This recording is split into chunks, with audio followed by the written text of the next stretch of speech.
Money makes the world go round. But there are some things in life that money just can't buy. Nature is priceless because you can't put price on nature. And while that's true, it's also a little sticky. Because it's so hard to put a price on nature, we often don't value it at all. We make a lot of decisions about what makes sense according to business and GDP and economic growth. But we forget that big, huge thing that makes it all possible. So what happens when we try to put a dollar value on something priceless? I don't know any other investment where you get $27 out of a $1 you put in there, so I think it's quite worthwhile. Welcome to In Our Nature, a podcast by the Ecobari Collaborative that uncovers what we need to do to protect ecosystems so that they can protect us. I'm your host, Isha, and in this series, we explore our deep connections with the natural world and how restoring nature can help us adapt to climate change. Ecobari is a shared initiative of 9 founding partners and is convened by the Watershed Organization Trust. Our 4th episode goes right to the heart of the problem. The driving force behind the loss of our ecosystems are the things that make money, like industry, agriculture, and so on. Of course, these things are really important. But the fact is, we're not taking into account the value of what nature provides us. And that's why we're constantly choosing other things. Very often we take what nature provides as granted. That's Mark Schauer, who works with GIZ, Germany's Agency for International Development. He's a forester by training and manages the secretariat for an initiative called Economics of Land Degradation, or ELD, which has been around since 2011. The moment you are showing the value of natural resources, the moment you are showing the contribution of restoration, that's what will make a difference, I think, in terms of decision making. For decision makers, it is really important, but also for the other communities, it's a way of creating awareness. And that's Ephrem Imanirareba, a natural resource economist who works with IUCN, or International Union for Conservation of Nature. He's also ELD's ambassador to Rwanda, which involves spreading awareness about ELD's work in the research and policy community in his country. Ephrem talks about why economic valuation is important, because it helps decision makers and communities better realize the trade-offs they're making. What I wanted to see is all this research coming up with a conservation business case. The moment you are showing to decision makers that the cost of inaction is really high, the moment the decision makers will be waking up towards taking appropriate actions. He mentions the cost of inaction, which can be seen pretty clearly through ELD studies in Africa, one of which shows that the benefits of preventing land from degrading or desertifying are 7 times higher than the costs of doing so. So investing into nature-based solutions to improve your preparedness for drought incidents, there is numbers which show that for every dollar, rupee, you might invest there or so, there'll be $27 rupees in return, on economic benefit that the society derives from this. I don't know any other investment where you get $27 out of a $1 you put in there, so I think it's quite worthwhile. These numbers are pretty incredible. But can they really have an impact on the way we make decisions? And before we get into that, where did this whole idea of putting a price on nature come from? The story starts with a man named Robert Costanza, back in 1997. Robert Costanza, who was the first who came out with a number on economic valuation. It's trillions, literally, that human society derives from ecosystems every year. The number, if you're curious, was averagely $33 trillion per year. For context, the study also estimated that global gross national product, or the value of all the goods and services provided by the whole world, was around $18 trillion per year. And this was followed by another seminal report in the 2000s by Nicholas Stern in the UK. Lord Stern set up a report which showed that it's worth investing into measures combating or mitigating the damage that derives from climate change there. So it's worth investing early because it's cheaper than the damage that will be created through the climate change, pretty much the core message there. So this was the first time that this was proven or brought forward by an economic study by a pretty regular economist, actually. You know, he had a good standing there. So this idea starts to emerge that we're a lot better off investing in protecting nature than trying to recover from damages and irreversible losses. And it's not always about climate change or environmental damage. Sometimes it's just a more cost-effective option. Sometimes need to invest in larger scale nature-based solutions, as New York City, for example, did a while ago in these famous Catskill Mountains example there. New York City is famous for having some of the best tap water in the world, which comes unfiltered from the Catskill Mountains. Over the last 25 years, the city has protected its water quality at source by buying land to preserve the local ecosystem, working with farmers to prevent agricultural pollution, ensuring that all septic systems in that area are in peak condition, and more. That means that rather than building a $10 billion facility in the city that has annual operating costs of $100 million, they invest in watershed protection for just $1 billion over the course of an entire decade. And their water quality tests always meet their rigorous standards. Incredible! Having that math available makes it a lot easier for decision makers to take these kinds of calls. Mark talks about his experiences in Jordan and Georgia. We worked, for example, in Jordan on traditional rangeland management systems, which is called HEMA, which was reestablished after our study on 120,000 hectares, I think. So there was a concrete outcome that came out of our study there. When we're working with the ministry, as in Georgia, for example, where our results led to a new legal framework on treating your fields, for example, after a harvest there. When we explained to decision makers in Georgia, for example, how important it is that they don't just burn all the residue on the field, but there is a lot that can be done with it and that there is an actual dollar value to it, they understood. And it's not just policymakers. Businesses have a lot to do with this as well. We show that it's a worthwhile investment. There is a business case there. So now we're also trying to bring in the private sector, because all these funding needs that we have to do all the restoration, the necessary restoration of ecosystems and their services there for society, it cannot all be carried by public funding only, though.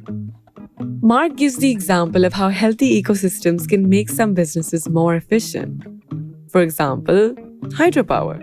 This can also be done in close cooperation or through green investments there. For example, if we put in money into like watershed management, this will benefit green energy, water energy that is connected with that watershed, for example. Regreening the watersheds to reduce sedimentation and extend the lifetime of your turbine, stuff like that will be implemented in the future in Rwanda. But also, if we want our businesses to do well, we need our basics in order. It's also enabling them to maintain their business model there. When we see, we're working, for example, with the Malone Institute in Australia, they are following a process and approach which is called rehydrating the landscape there. This approach allows farmers, everybody in the primary sector active there, to maintain their businesses there. Otherwise, they'll be so heavily affected by the increasing number of droughts hitting them there. If they don't do anything around restoring that water regime there and enabling farmers to draw on that water in the future, there, I think their business will just literally dry up. So the short version is yes, you can make a pretty compelling economic case for why we need to protect nature. But to be able to make that case, you also need a solid set of calculations. Assigning a dollar value to some of the ecosystem services is really complicated, and it differs from one location to another. but also it depends on different factors, the cultural values, the socioeconomic factors. Different people value different things within an ecosystem. And the calculations have to be based on what's important to the locals. I don't want to say one size fits all. There's no silver bullet for economic valuation, which can then be compared, say, the hills in Rwanda to a landscape in Germany where I'm sitting here. Because here in Germany, people would value, for example, a recreational value much higher than as in Rwanda, where people are just struggling for their daily living, of course. So they'd be more interested, or they put a higher value into the protection from erosion or something like this, right? So different aspects need to be considered according to the needs and the conditions that we are looking at on the ground there. This means that calculations have to be context specific, based on the perspectives of local people. And for that, you need to understand those perspectives first. So you start with a consultation of your local stakeholders. What are the needs? What is available there? How can we get this together? Once you have the priorities of your stakeholders, there's a lot of different ways to go about estimating the value of ecosystem services. There are several methodologies, for instance, like willingness to pay for, or maybe avoid the costs. Willingness to pay includes studies that estimate how much people would be okay to pay for services that are typically free, which can be anything from flood control to aesthetic value. As for avoiding the cost, Ephrem gives the example of traditional medicine.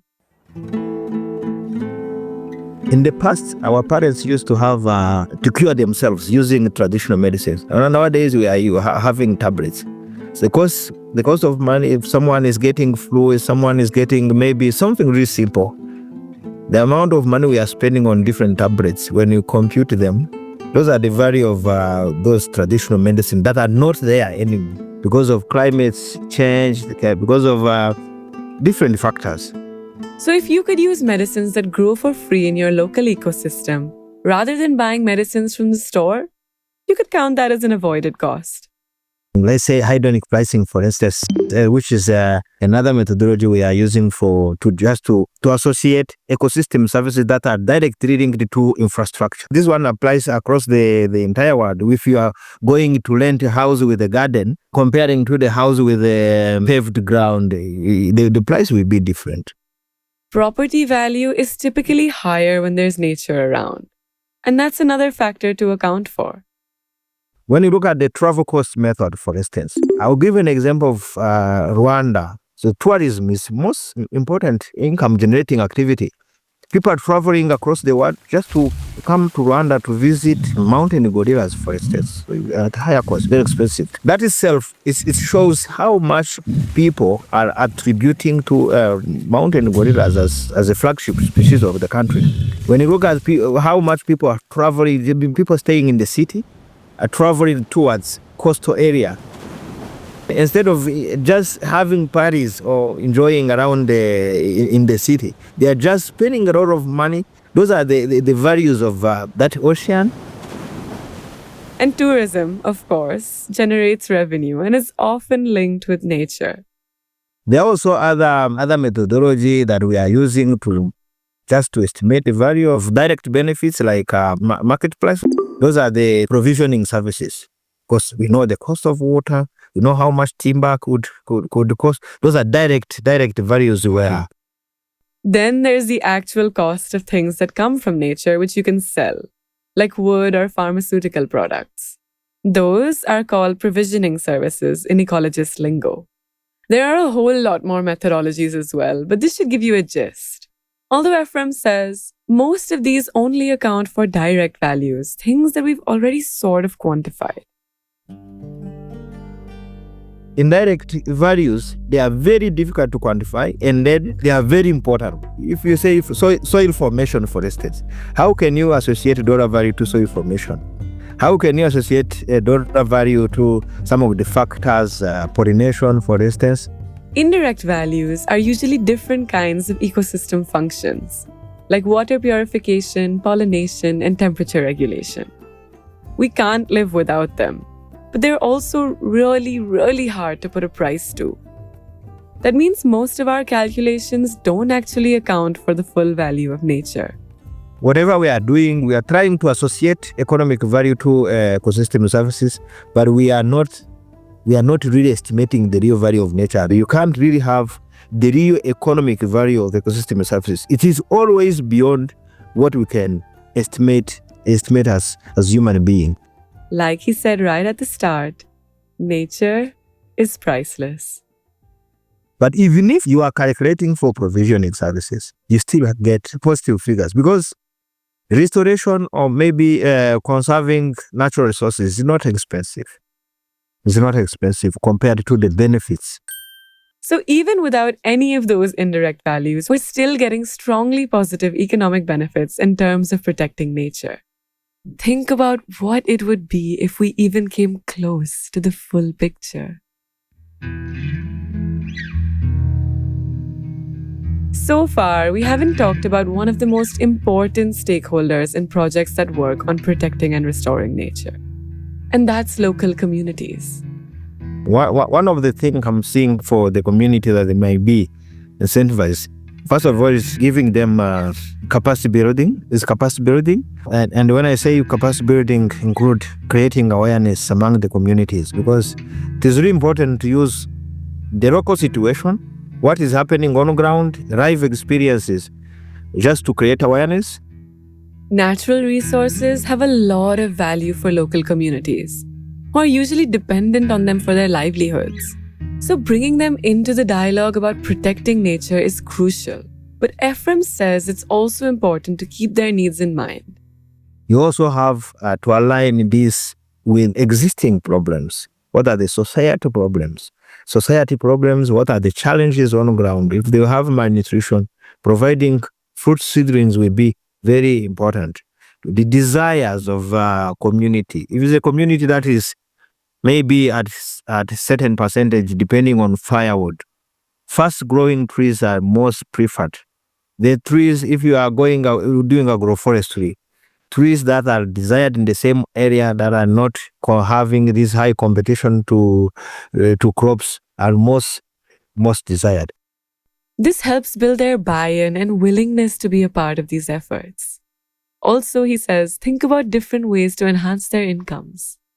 Some of the projects are having other packages like creating farmer groups for saving activities, training them on how they can, probably from the established forest, they can have beehives, they can produce honey, all those things. Post-harvest practices, how they can store their productions. Those are the packages that have to be aligned with ongoing restoration initiatives. At the end of the day, it's local communities who live and make a living from the ecosystems they're a part of. So efforts to preserve nature need to keep them in mind.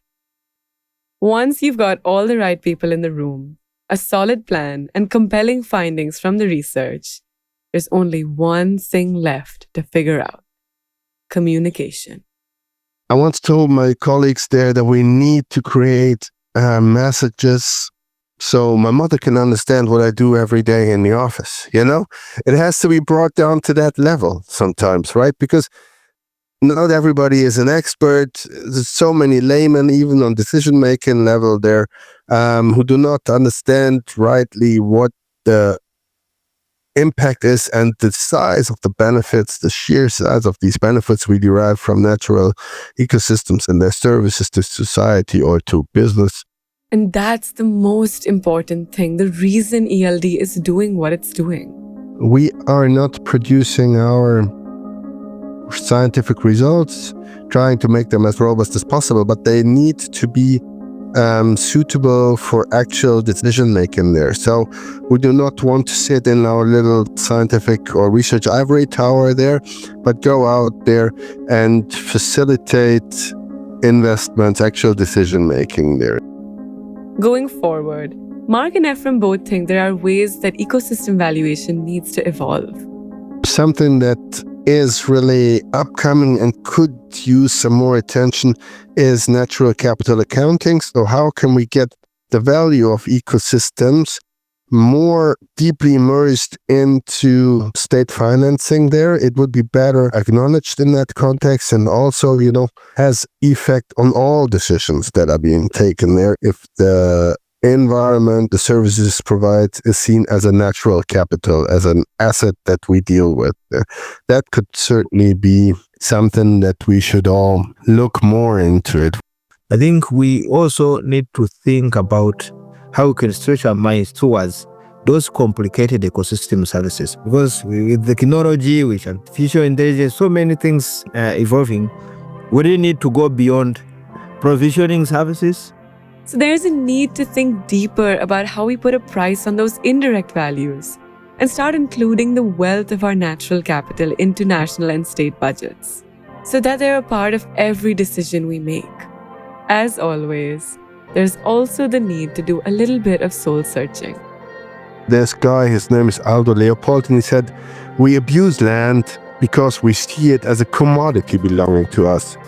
But when we see land as a community to which we belong, we men begin to use it with love and respect."